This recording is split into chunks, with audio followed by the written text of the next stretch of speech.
6 महीने हो गए इंतजार करते करते। आज सीधे सीधे बता भी दो, कब कर रहे हो हमसे शादी? अरे हम प्रॉमिस करते हैं, जैसे ही हमारा तलाक हो जाएगा ना, बस हम पूरी तरह तुम्हारे हैं। ये बात तो हम कब से सुनते आ रहे हैं। अरे तो अगर तलाक नहीं भी हुआ तो तुम्हें पूरी तरह खुश रखने की जिम्मेदारी हमारी, ठीक है? नहीं भी हुआ मतलब? तुम हमारे साथ सिर्फ मजे करना चाहते हो? तो जिंदगी में मजे के अलावा रखा ही क्या है? छोड़ो मुझे। बस एक दूसरे को खुशी देते रहो। देखो हम बताते कैसे, ऐसे। आज के बाद अपनी शक्ल मत दिखाना हमें। स्वीटी, मजे करेंगे, करो मजे, बदतमीज। स्वीटी। अच्छा भाभी जी, मैं चलता हूँ, ठीक है? ठीक।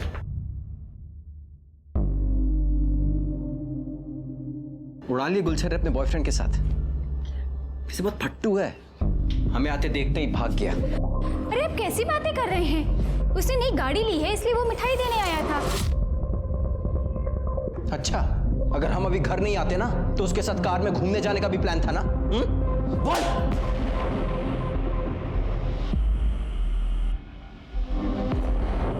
पिंकी बेटा तुम अंदर जाओ। कम से कम पिंकी के सामने तो ऐसी बातें मत बोलिए। तो तलाक क्यों नहीं दे देती हमें?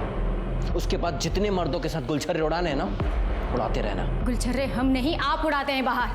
हम कुछ बोलते नहीं है, इसका मतलब ये नहीं कि हमें कुछ पता नहीं है। और रही बात तलाक की, भूल जाइए उसे आप।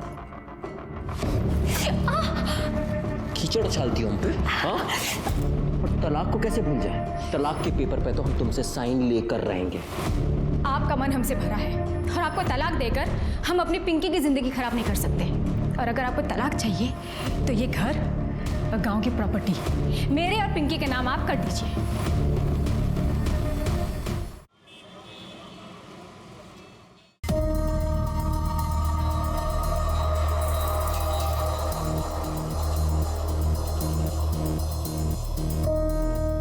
मनीषा। दीपक,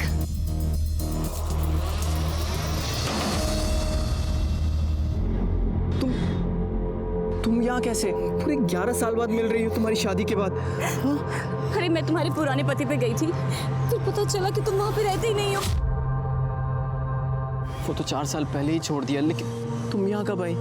पिछले साल मेरे पति की एक एक्सीडेंट में डेथ हो गई, फिर माँ बाप के पास आ गई। अब वो भी नहीं रहे तो भाई रवि अब मेरा सहारा है। बच्चे तो कभी हुए ही नहीं। मैं तुम्हारा जैसा प्यार अपने पति को कर ही नहीं पाई दीपक, और ना वो मुझे। खैर छोड़ो, तुम बताओ तुम्हारी बीवी और बच्चे कैसे हैं? मेरी बीवी, उसका होना ना होना सब बराबर ही है। जगह जगह मुंह मारती फिरती है। अब लगता है माँ बाप के आगे जिद कर ली होती तो मैं तुम्हारी बीवी होती दीपक। पर अब तो तुम्हारे माँ बाप भी नहीं है बीच में आने के लिए। हम लोग वापस से एक हो सकते हैं मनीषा। 11 साल पहले जो खुशी हम एक दूसरे को देते थे वो आज भी दे सकते हैं।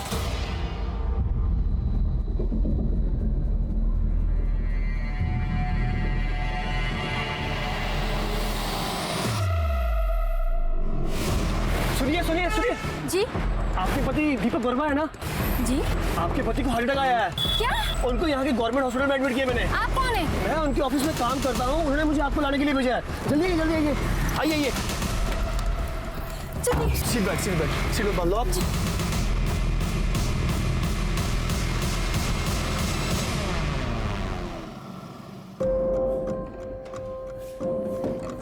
पापा, हाँ? माँ कहाँ है? वो कब आएंगी? कब गई थी? दोपहर में। वो फोन घर पे भूल के गई है। आने दो, उसको बताता हूँ अभी। आ गई। तुम यहाँ क्या कर रही हो मनीषा?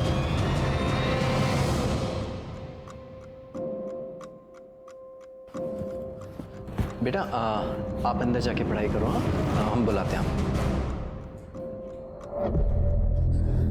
तुम यहाँ क्या कर रही हो? कोई देख लेगा तो? देख लेने दो, मुझे किसी का डर नहीं। मनीषा, अरे मिठाई तो लाओ, तुम ना मुंह मीठा करो। पर ये कौन है? पहचाना नहीं? ये मेरा भाई है रवि। 11 साल पहले मिले थे तो छोटा सा था और हमारी मदद करने लायक नहीं था, लेकिन अब इसने हमारी मदद कर दी है। तुम्हारी बीवी को हमारे रास्ते से हटा दिया दीपक। सर पता नहीं हमारी बीवी राधा कहाँ चली गई। सर बहुत ढूंढने की कोशिश करी पर कहीं नहीं मिल रही। सर प्लीज कुछ कीजिए सर, हमें समझ में नहीं आ रहा हम क्या करें। तुम निराश मत हो, तुम्हारी बीवी को ढूंढने की कोशिश करेंगे। यादव, ये सर, इनकी मिसिंग कंप्लेन लो और कार्रवाई शुरू करो। आइए। Thank you sir. हेलो,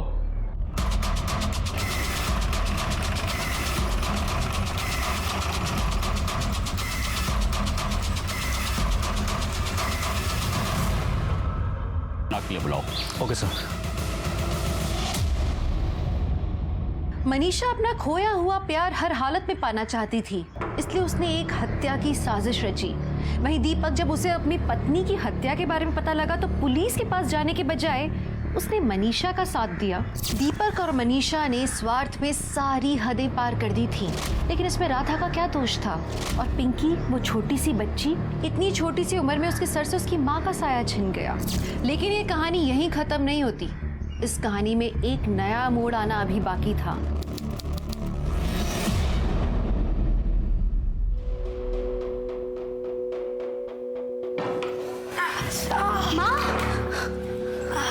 माँ, कितनी बार कहा है आपको? हमें बुलाया करो ना, हम हैं ना। बताओ आपको क्या चाहिए? अरे बेटा, इस उम्र में हक से बोलो। जिंदगी भर हमें तो तुम्हें संभालना है। आइए आराम से। अच्छा माँ, हम चलते हैं, आप ध्यान रखिए अपना। ये लो सामान की लिस्ट, आगे से खुद ही जाना सामान लाने के लिए। इतनी बड़ी लिस्ट थमा दी। प्रकाश, ये बाकी के पैसे कहाँ हैं? वो तो खर्च हो गए। क्या 500 रुपये खर्च हो गए? मुझे तुम्हें सामान लेने भेजना ही नहीं चाहिए था। तुम्हें पता नहीं मेरी हालत क्या है? अरे ब्यूटी पार्लर से इतनी इनकम नहीं हो पाती है, और तुमसे ना हम कमाई की उम्मीद ही छोड़ चुके हैं। हम तो कब से कह रहे हैं इस घर को बेच देते हैं, पैसों की दिक्कत भी खत्म हो जाएगी। इतना बड़े घर का करेंगे क्या? एक छोटा सा घर ले लेते हैं और एक अच्छा सा बिजनेस स्टार्ट कर सकते हैं। अरे ऐसे कैसे बेच दे घर? ये हमारा पुश्तैनी मकान है। दादाजी और पापा ने बड़े प्यार से इस घर को बनाया है। काफी यादें जुड़ी इस घर से, हम नहीं बेच सकते ऐसे। उन यादों को अचार डालोगी क्या? माँ की तबीयत देखिए, दिन ब दिन बिगड़ती जा रही है। जहाँ भी बैठती है वहाँ पे कपड़े गंदे कर देती है। कम से कम उन पैसों से माँ के लिए एक अच्छी नर्स रख सकते हैं। प्रकाश, अगर तू नौकरी कर लेना तो भी इस घर की हालत सही हो सकती है, समझा? हाँ, मेरे काम करने से सब ठीक हो जाएगा, पर ये घर मत बेचना। तो फिर से शुरू हो गया, और मेरे जीते जी ये घर नहीं बिकेगा, समझे?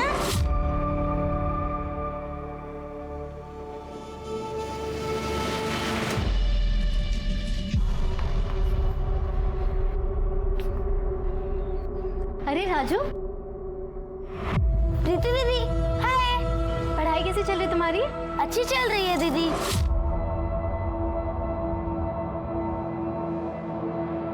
ये लो तुम्हारी चॉकलेट। थैंक यू दीदी। ए, क्या कर रहा है उधर? स्कूल नहीं जाना? चल अंदर जाओ तो जाके तैयारी कर। है क्या बात? क्या ये? चॉकलेट। कितनी बार कहा है अजनबी लोगों से कुछ मत लिया कर। समझ में नहीं आती बात एक बार में। चल अंदर।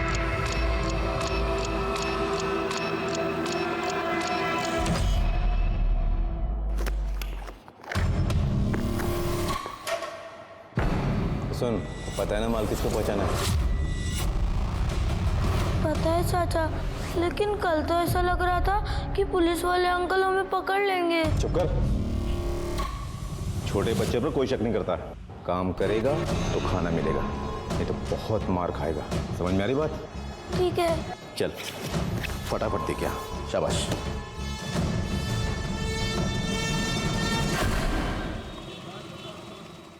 खा बेटा। अरे प्रीति, आओ बेटा आओ, तुम्हारी राह देख रहे थे। नमस्ते बुआ जी। नमस्ते बेटा। नमस्ते फूफा जी। खुश रहो बेटा। हाय विनोद भैया।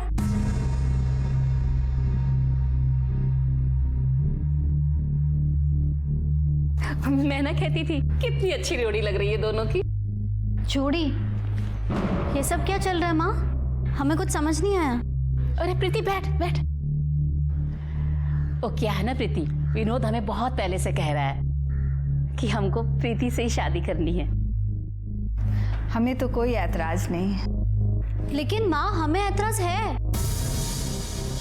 विनोद हमारा कजिन भाई है, बचपन से उसे भैया कहते आ रहे। अब ये अचानक से पति कैसे मान लूं मैं? सब जानते हैं कि विनोद हमारे जेठ का लड़का है। उनके स्वर्गवास होने के बाद हमने विनोद को गोद ले लिया था। अरे तुम्हारा भैया कहाँ से हुआ? अब कितना अच्छा रिश्ता है ना, घर की बात घर में रहेगी। ये सब हमसे नहीं हो पाएगा। प्रीति प्रीति बेटा अचानक ये सब बात सुन के परेशान हो गई होगी। थोड़ा वक्त दो उसको सोचने के लिए। तू बैठ बेटा। ए प्रकाश उठ, ले समोसा खा। बैठ बैठ बैठ। घनश्याम क्या से लाया हूँ, बहुत पसंद है ना तुझे, खा। प्रीति तुम शादी के लिए इनकार क्यों कर रही हो? तुमको पता है ना हम तुमको बचपन से पसंद करते हैं। बचपन में खेल में हर बार तुम हमारी पत्नी बनती थी। तब की बात और थी, खेल था वो। हमने तुम्हें कभी उस नजर से देखा ही नहीं है। देखो प्रीति, मेरा दिल मत तोड़। तुम्हें चाहिए तो और समय ले लो। हम सब सोच समझ कर ही कह। बहुत हो गया तुम्हारा नौटंकी। अगर तुमको शादी नहीं करनी है ना तो ये घर बेच दो। ये घर हमारे भैया और पापा का है, इसमें हमारा भी हिस्सा निकलता है। सुन रही है ना आप? हमको हमारा हिस्सा चाहिए। ये सब कह के काहे को बात बढ़ा रही हो? देखो कितने परेशान हो गए तुम। दिमाग थोड़ा शांत रखा करो, सब ठीक हो जाएगा। अब प्रीति को भी थोड़ा वक्त दो सोचने के लिए। जल्दी क्या है? अब खाओ बेटा, तुम समोसा खाओ। लो लो, अरे खाओ बेटा।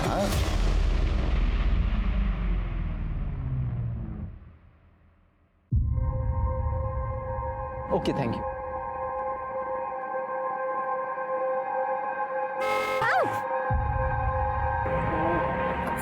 Sorry I am sorry. आपको चोट तो नहीं लगी ना? नहीं नहीं मैं ठीक हूँ, कोई बात ये नहीं। श्योर ना? हाँ मैं ठीक हूँ। अच्छा सुनिए, मेरा एक बिजनेस है। I mean MK adult diaper की जो एजेंसी है ना, वो मेरे पास ही है। उसी की मैं डिलीवरी करने आया था यहाँ पे। अगर आपकी पहचान में कोई एडल्ट हो जिनको इस तरह की कोई ज़रूरत हो तो प्लीज़ बताइएगा। वो हमारी माँ बीमार रहती है, तो क्या आपका प्रोडक्ट उनको काम आएगा? बिल्कुल आएगा। और सबसे अच्छी बात तो ये है, बहुत ही रीजनेबल है और कंफर्टेबल भी। ये बुजुर्गों को ध्यान में रखकर ही इसे बनाया गया है। वेट ये लीजिए।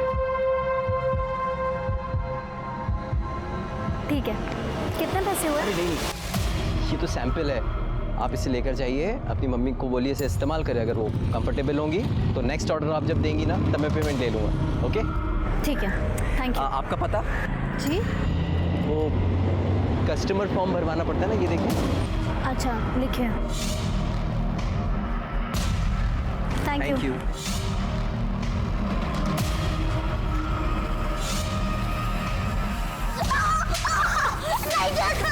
क्यों नहीं मानता मेरी बात? क्यों नहीं मानता मेरी बात? जो बोलने को करेगा ना। क्यों मारा इसे? क्या किया इसने? तो फिर आगे टांग अड़ानी? ये हमारा मामला हट जाता है। छोड़ इसे। इस पे ना दोबारा हाथ मत उठाना, वरना ना पुलिस को बुलाऊंगी। पता है ना, बच्चों के साथ मारपीट करना गैर कानूनी है।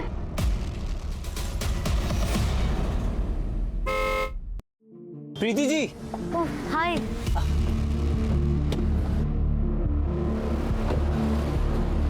कैसी हैं आप? मैं बिल्कुल ठीक हूँ। और आंटी जी की तबीयत? माँ भी ठीक है। और हाँ, वो डाइपर्स की वजह से काफी खाने का मन नहीं होता है। Please please. खाने तुमको अच्छा नहीं लग रहा है क्या? नहीं काफी अच्छा है। और तुम्हारी फैमिली में कौन कौन है? माँ है और भाई है बस। पापा कुछ साल पहले गुजर गए थे।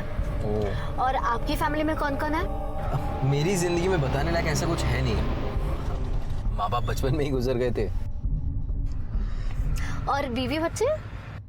मैं तो खुद अभी बच्चा हूँ। वैसे कोई लड़की मिली ही नहीं आज तक, लेकिन हाँ जिस दिन मिलेगी ना उस दिन डायरेक्ट शादी ही कर लूँगा। प्रीति? विनोद? कौन है तू? विनोद? विनोद? अरे निकल रहा हूँ ना, एक मिनट। विनोद? क्या हुआ? क्या कौन है तू? विनोद? ए, हमारी होने वाली बीवी है, समझ गए? विनोद, ये क्या बदतमीजी है? ये सेल्समैन है। हमने माँ के लिए डायपर भी इनसे लिए थे। हम जानते हैं इन्हें, मिल गए थे तो पूरी भाजी खाने आए थे बस। पूरी भाजी? प्रकाश लेके जा इसको। चल चल, हम करवाते हैं तेरी आज की, चल बैठ। क्या देख रहे हो बे? हैं? प्रीति के आसपास भी नजर आए ना तो जिंदा गाड़ देंगे तुमको। ये जो डायपर लेके घूमते रहते हो ना, वो तुम्ही को पहनना पड़ेगा, समझ गए? चल चल निकल।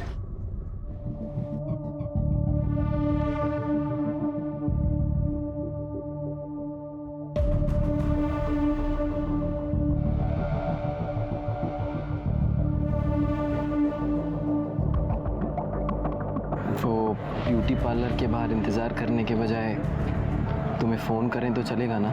हाँ चलेगा, लेकिन मैं तुम्हें दूसरा नंबर देती हूँ। वो क्या ना, विनोद मेरा फ़ोन चेक करता है। ठीक है, और हमारा पुराना नंबर भी ना बंद हो गया है, तो हम तुम्हें नए नंबर से फ़ोन करेंगे, ठीक है? ठीक है।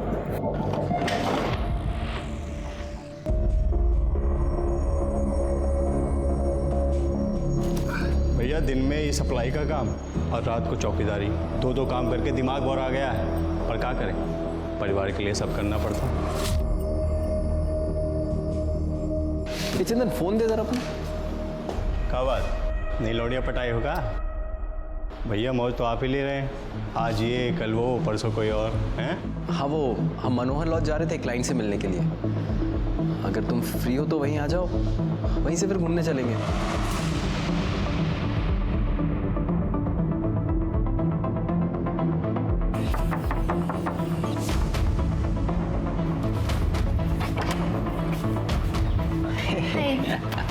काम।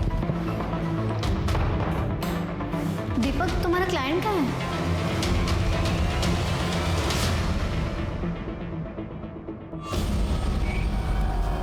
शरबत बोला था, पानी नहीं। एक काम तुझसे ठीक से नहीं होता है। आंटी, वो शरबत खत्म हो गया था। चलो पैर दबाओ अब। आंटी, मैं बहुत थक गई हूँ, अब मुझे भी स्कूल का होमवर्क भी करना है। कामचोर कहीं की। स्कूल का होमवर्क भी करना है। पढ़ लिख कर लाट साहब बनेगी क्या? चुपचाप पैर दबा, वरना तेरा ना स्कूल जाना बंद कर दूंगी। दबा जल्दी।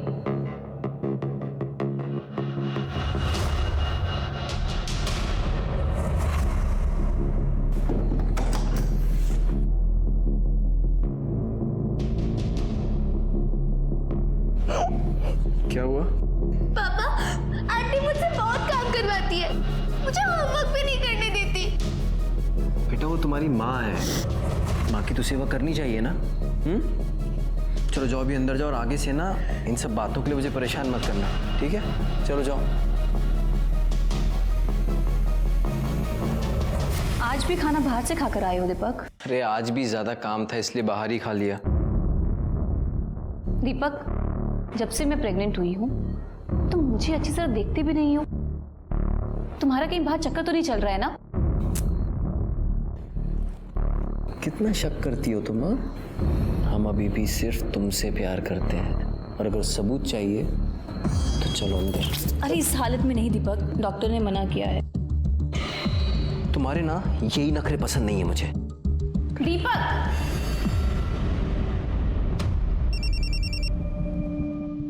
हाँ दीदी। रवि, हमें लग रहा है कि दीपक हमसे कुछ छुपा रहा है। से पहले मिसिंग कंप्लेंट लिखती कहाँ है? प्रीति रोज कितने बजे घर आती है? वैसे तो सर वो 8 बजे तक आ जाती थी, लेकिन अभी कुछ दिनों से थोड़ा सा लेट आ रही थी। क्यों? शायद उसका किसी के साथ अफेयर चल रहा था। किसके साथ? पता नहीं सर, मैंने कभी पूछा नहीं। शर्मा, प्रीति की डिटेल्स इनसे ले लो। सर।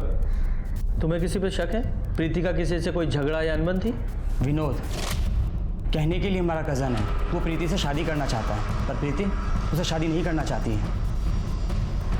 विनोद, हम तो प्रीति से 2 दिन पहले मिले थे, हमको क्या पता वो कहाँ है। हमने सुना है तू प्रीति को बहुत परेशान करता है, बहुत चिल्लाता है उस पर। सर, प्रीति को तो हम अपने घर की बहू बनाना चाहते हैं, हमें भी उसकी फिक्र है, और आप हमें से सवाल पूछ रहे हैं। अब प्रीति की माँ अनुराधा का फोन भी आया था, वो बहुत परेशान है। आप प्रीति को ढूंढिए, बड़ी मेहरबानी होगी आपकी।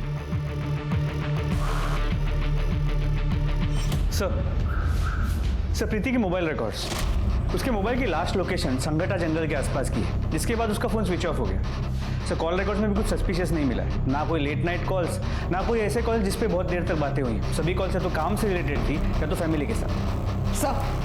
सर संगठा जंगल में एक लाश मिली है।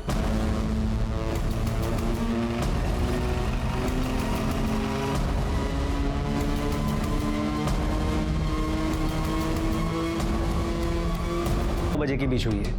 मौत की वजह सर पे भारी चीज मतलब हथौड़े जैसी किसी चीज से कई बार वार किया गया है। शर्मा, प्रीति की 22 फरवरी की सारी टावर लोकेशन निकालो और सीसीटीवी फुटेज का क्या हुआ? सर जंगल के आसपास तो कोई सीसीटीवी कैमरा नहीं मिला। प्रीति के घर के आसपास कुछ कैमरास मिले हैं। एक टीम उसकी फुटेजेस को खंगाल रही है। सर हमने प्रीति की ब्यूटी पार्लर क्रॉस चेक किया, लेकिन प्रीति अपने पार्लर से करीब 6 बजे के आसपास निकल गई थी। फिर वो संगठा के जंगल में कैसे पहुंची? शर्मा, उस एरिया के जितने भी हिस्ट्री शीटर हैं सबको उठाओ। प्रीति के भाई ने बताया था प्रीति का किसी के साथ अफेयर था। सर उसने कहा तो था, लेकिन कॉल रिकॉर्ड्स में ऐसी कोई बात सामने नहीं है।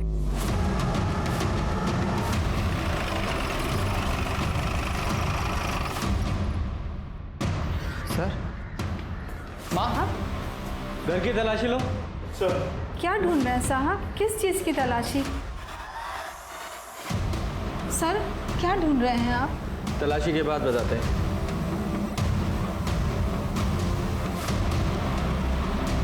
सर ये फोन मिला।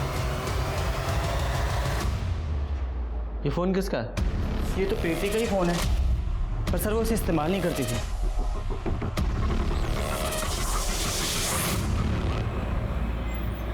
ठीक है सर प्रीति के पुराने फोन को चेक किया। पिछले 1 महीने से वो सिर्फ एक नंबर से बात कर रही थी। सर वो नंबर किसी चंदन मिश्रा के नाम पे रजिस्टर्ड है। उठा के लाओ उस चंदन मिश्रा को। सर मैम हमने कुछ नहीं किया है। साहब उस दीपक सिन्हा का अफेयर चालू था प्रीति के साथ। उससे बात करने के लिए वो हमारा फ़ोन इस्तेमाल करता था। कभी कभी तो खुद ही जेब से निकाल लेता था साहब। पुरानी जान पहचान थी तो हमने मना भी नहीं किया। इसके अलावा हम कुछ नहीं जानते साहब। हमने कुछ नहीं किया साहब। कुछ अच्छी कहानी है। कहानी नहीं है साहब। ये देखिए साहब, ये है दीपक सिन्हा। शर्मा, इस दीपक सिन्हा की पूरी डिटेल्स निकालो।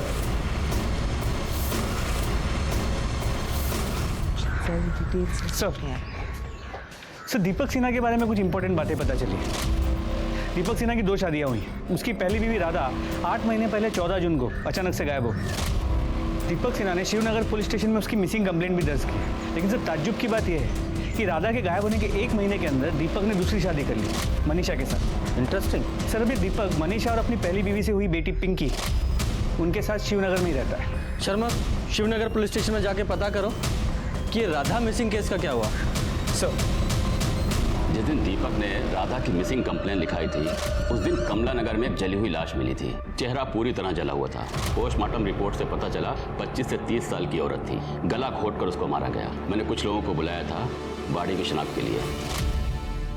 हमें बॉडी के पास चप्पल मिली है, आप देखिए। क्या आप जानते हैं इसे? बॉडी के पास हमें चप्पल मिली है, क्या आप लोग इसे पहचानते हैं? ये तो शुभांगी की चप्पल है। शुभांगी, हमारी बेटी की लाश।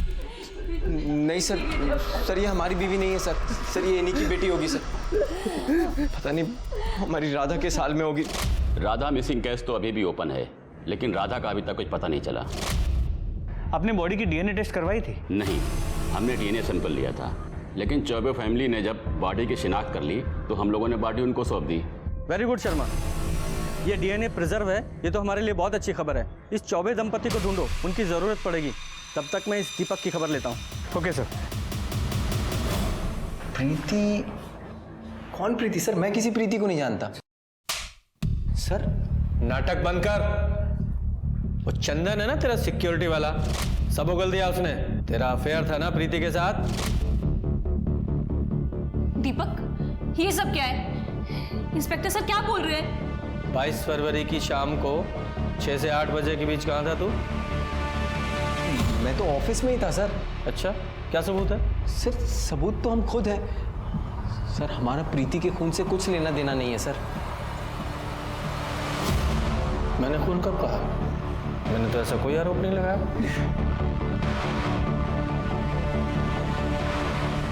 वो तुम्हारी बेटी है? जी सर। जब तक प्रीति के कातिल नहीं पकड़े जाते शहर छोड़ के मत जाना।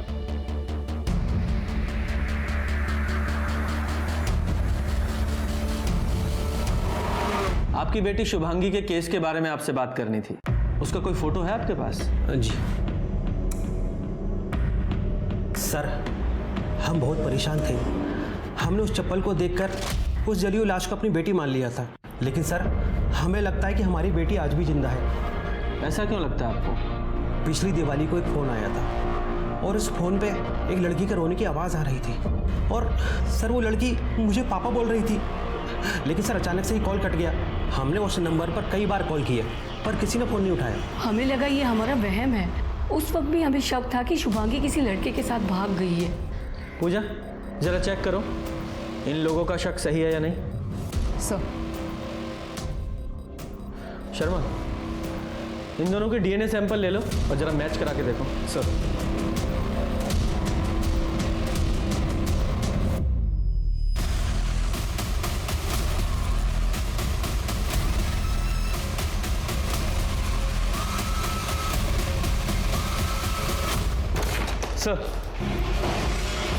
सर मेडिकल रिपोर्ट, जली हुई बॉडी शुभांगी चौबे की नहीं है। तो वो डीएनए दीपक सिन्हा की बेटी पिंकी से मैच करा के देखो। सर दिवाली के दिन चौबे फैमिली को जो कॉल आया था वो नागपुर के रमेश नगर के पीसीओ से किया गया था कि उसकी माँ बाप इस शादी के खिलाफ थे, इसलिए वो गोरखपुर से नागपुर भाग गई थी। Good job. इस शुभांगी को गोरखपुर आने के लिए बोलो। सर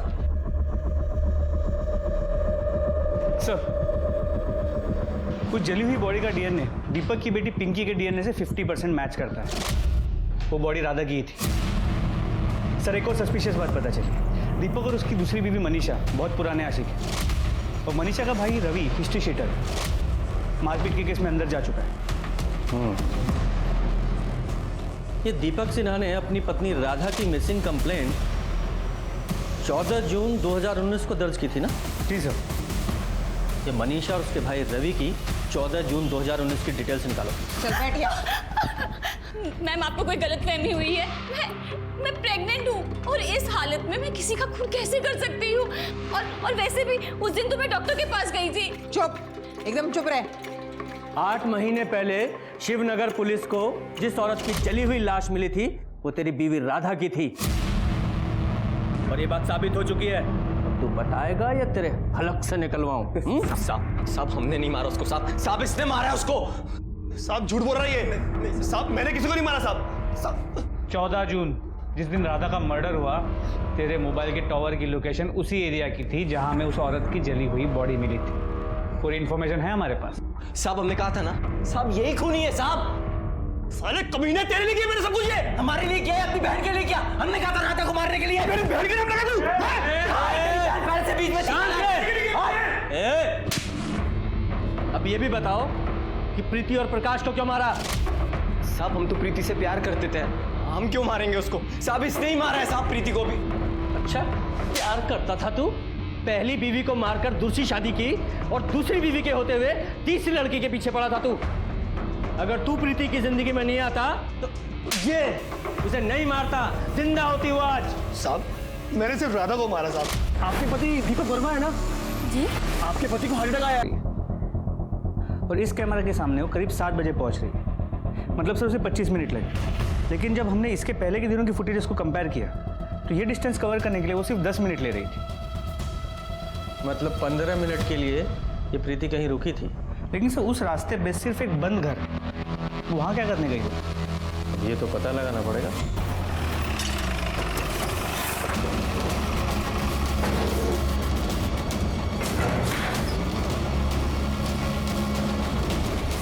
जरा चेक करो, वो दरवाजा देखो।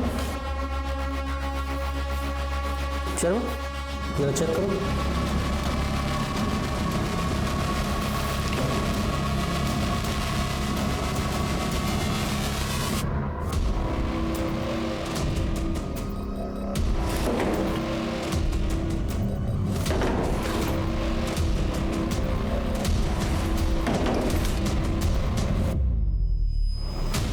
Raju Singh, 6th division, room number 105, Shankar road, Anand नगर।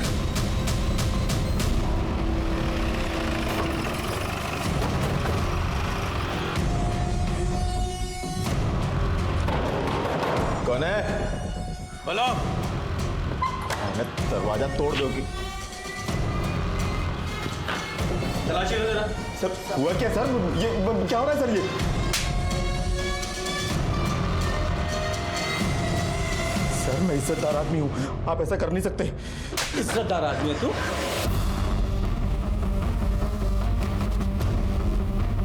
बेटा ये बैग तुम्हारा है ना? खोलो इसे।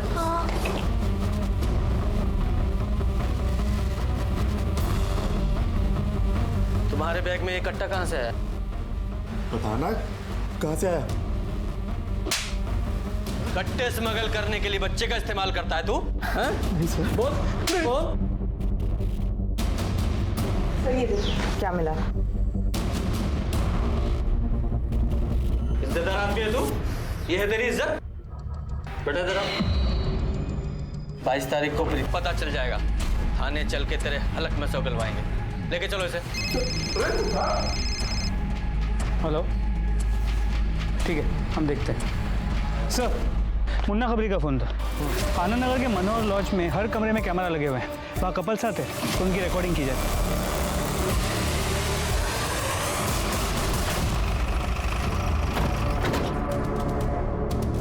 शर्मा मैनेजर को लेके आओ। पूजा हर एक रूम में बताओ कि हिडन कैमरे लगे हुए हैं, कोई पैनिक नहीं चाहिए। अब लोग जाओ तलाशी लो। अरे साहब हमने क्या किया बता दो साहब। साहब बोल क्या हुआ साहब? कितना हफ्ता चाहिए? मैं देने को रेडी हूँ साहब। पैसा देगा तू? साहब बहुत पैसे आए तेरे पास? बट मैंने किया क्या है साहब? अभी पता चलेगा।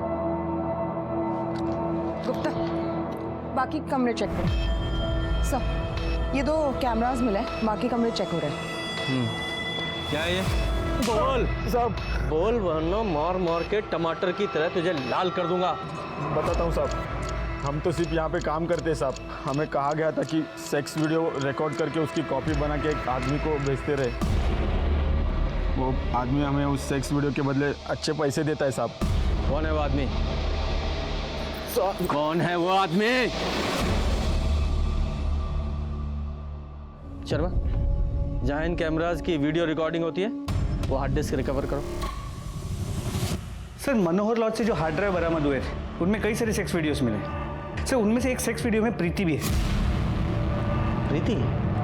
सर ये देखिए।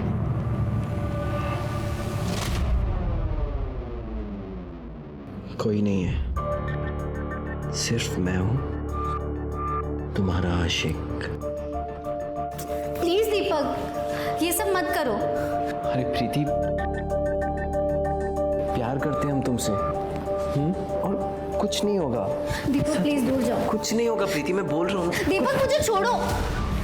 देखो शादी के बाद ये सब ठीक है, लेकिन उसके पहले कुछ भी नहीं। मुझे घर जाना है।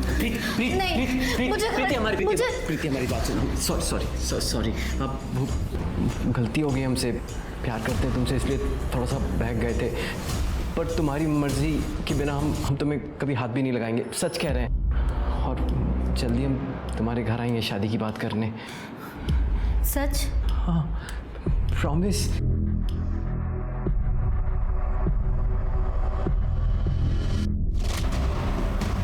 उठा के लाओ इन मर्डर्स के मास्टरमाइंड को। सर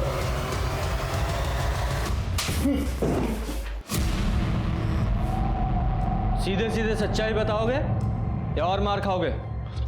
बता रहे हैं। उस लॉज से हमने जब नए वीडियो का स्टॉक मंगाया तो उसमें हमको प्रीति भी दिखी। हमारा माथा घूम गया, इसलिए घर जाते हुए प्रीति को हमने बात करने के बहाने गाड़ी में बैठाया और जंगल के पास लेकर गए।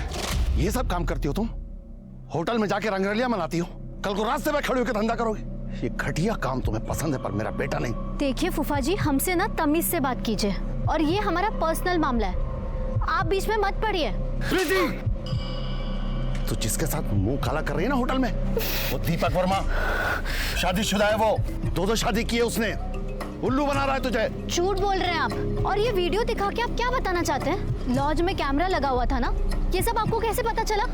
आप पहले खुद के कैरेक्टर को देखो कि आप कैसे हो। फूफा जी, आपकी जो ये असलियत है ना, मैं सबको बताऊंगी। देखना, मैं सबको बताऊंगी।